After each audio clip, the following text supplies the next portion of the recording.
Hello everyone, welcome to my channel. അപ്പോൾ ഈ video UGC net exam എഴുതുന്ന paper 1 maths ഇഷ്ടമല്ലാത്ത എന്നാൽ മാത്സ് പഠിച്ചേ പറ്റൂ അതിൻ്റെ സങ്കടപ്പെട്ടൊക്കെ ഇരിക്കുന്ന എല്ലാവർക്കും വേണ്ടിയിട്ടാണ്. അപ്പോൾ മാത്സിൻ്റെ കാര്യം പറയാം. അപ്പോൾ മാത്സ് ഇഷ്ടമല്ലാതെ അല്ലെങ്കിൽ പഠിക്കാൻ ബുദ്ധിമുട്ടാണ് എന്നുള്ള ആറ്റിറ്റ്യൂഡിൽ ഒരുപാട് പേര് ഇരിക്കുന്നുണ്ടാവും. ഈ കാണുന്നവരെല്ലാവരും അങ്ങനെ വിചാരിച്ചിട്ടായിരിക്കുമല്ലോ ഈ ഒരു വീഡിയോ കാണുന്നത്. അപ്പോൾ അവരോട് എനിക്ക് പറയാനുള്ള കാര്യം ഇതാണ്. ഞാനും മാത്സിനോട് ഒരു താല്പര്യമില്ലാത്ത ഒരാളാണ്. എന്നാൽ നമ്മൾ നെറ്റ് എക്സാം പോലത്തെ കോമ്പറ്റേറ്റീവ് എക്സാംസ് എല്ലാം പ്രിപ്പയർ ചെയ്യുമ്പോൾ ഷുവറായിട്ടും അത് സ്കിപ്പ് ചെയ്യാതിരിക്കണം. കാരണം അതിന് നല്ല മാർക്സ് നമുക്ക് കിട്ടുന്നതാണ്. അപ്പോൾ നിങ്ങൾ ശ്രദ്ധിക്കേണ്ട കാര്യം, മാത്സ് നിങ്ങൾക്ക് ഇഷ്ടമല്ലെങ്കിൽ ഓക്കെ, മാത്സ് വേണ്ട.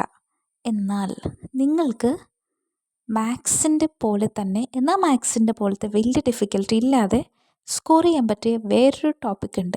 That is data interpretation. അതിൽ നിങ്ങൾ വിചാരിക്കുന്ന പോലെ വലിയ കോംപ്ലക്സ് ആയിട്ടുള്ള മാത്സ് അല്ല. നമ്മൾക്ക്, അതായത് മാത്സ് വലിയ താല്പര്യമില്ലാത്ത ആളുകൾക്ക്, ഇപ്പോൾ എനിക്ക് മാത്സ് താല്പര്യമില്ലെന്ന് ഞാൻ പറഞ്ഞു. സോ എന്നെപ്പോലെ ഇൻട്രസ്റ്റ് തീരെ ഇല്ലാത്ത ആളുകൾക്കൊക്കെ ഈസിലി പഠിക്കാൻ പറ്റിയ ടോപ്പിക്കാണ് ഡാറ്റ ഇൻ്റർപ്രിട്ടേഷൻ.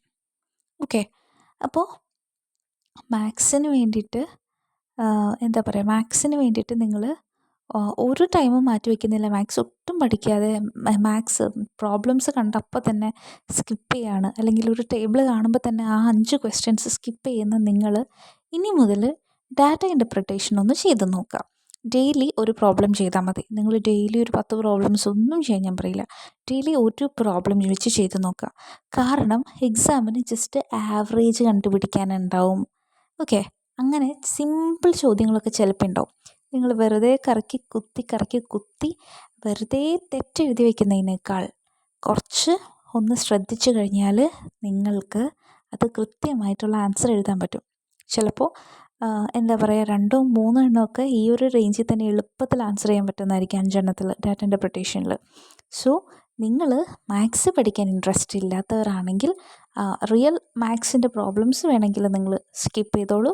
പക്ഷേ ഡാറ്റ ഇൻ്റർപ്രിട്ടേഷൻ നിങ്ങൾ പഠിക്കാതെ സ്കിപ്പ് ചെയ്യരുത്.